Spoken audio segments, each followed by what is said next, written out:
Watu 6 walifariki dunia baada ya helikopta 2 kugongana zikiwa angani juu ya jiji la Rio de Janeiro nchini Brazil jana Jumapili, Juni 14 mwaka 2026 kabla ya kuanguka katika eneo la magharibi mwa jiji hilo katika ajali iliyozua taharuki kubwa miongoni mwa wakazi na mamlaka za usalama. Ajali hiyo imetajwa kwa moja matukio mabaya zaidi ya anga yaliyotikisa eneo hilo katika kipindi cha hivi karibuni, huku juhudi kubwa za uokoaji zikifanyika mara moja baada ya tukio hilo kutokea.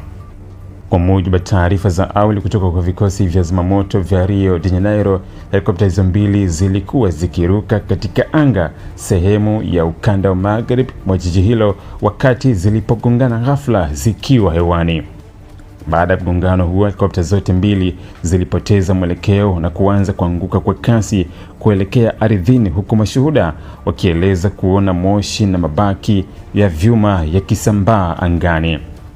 Mashuhuda waliokuwepo karibu na eneo la tukio walieleza kuwa walishuhudia hali ya kutisha, wakisema kulisikika mlio mkubwa kabla ya kuona moja ya helikopta ikizunguka angani kana kwamba imepoteza udhibiti, huku nyingine nayo ikielekea chini kwa kasi kubwa. Dakika chache baadaye, milipuko na moto mkubwa viliripotiwa baada ya helikopta hizo kuanguka. Moja ya helikopta hizo iliripotiwa kuanguka katika eneo la maegesho magari karibu na majengo ya biashara, hali iliyosababisha moto mkubwa ambao uliteketeza magari kadhaa yaliyokuwa yameegeshwa. Moshi mzito ulionekana ukitanda juu ya eneo hilo na kuonekana kutoka umbali mrefu, huku wakazi wa maeneo ya karibu wakikimbia kwa hofu, wakihofia milipuko mingine au moto kusambaa kwenye majengo jirani.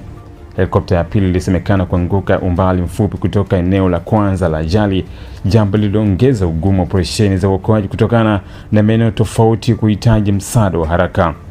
Vikosi vya zimamoto, ambulance pamoja na polisi vilitumwa kwa wingi katika eneo hilo ili kudhibiti moto na kuwatafuta manusura na kuwazuia watu wasikaribie eneo la tukio.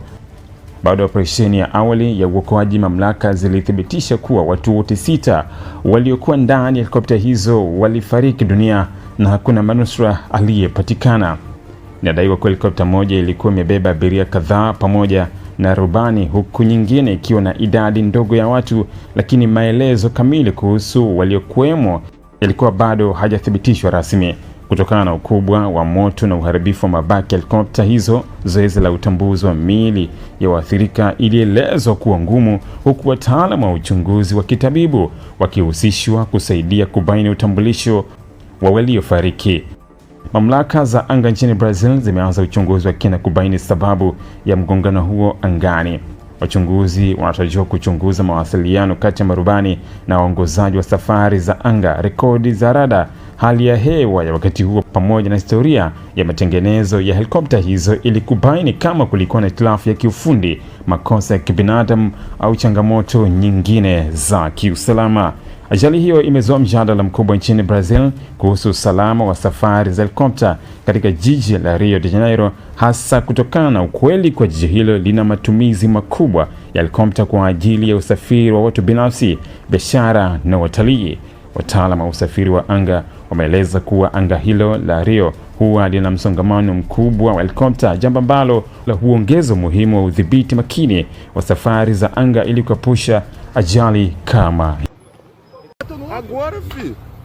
Mano, na moral, nunca mais vou esquecer da cena desse maluco caindo, viado.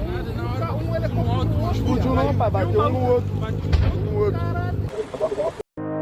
Ili kuwa mwanafamilia bora wa Global TV, usisahau kusubscribe, like, kushare na kucomment. Baada ya kusubscribe, bonyeza alama ya kengele ili kupata taarifa kwa kila video inayopanda Global TV Online.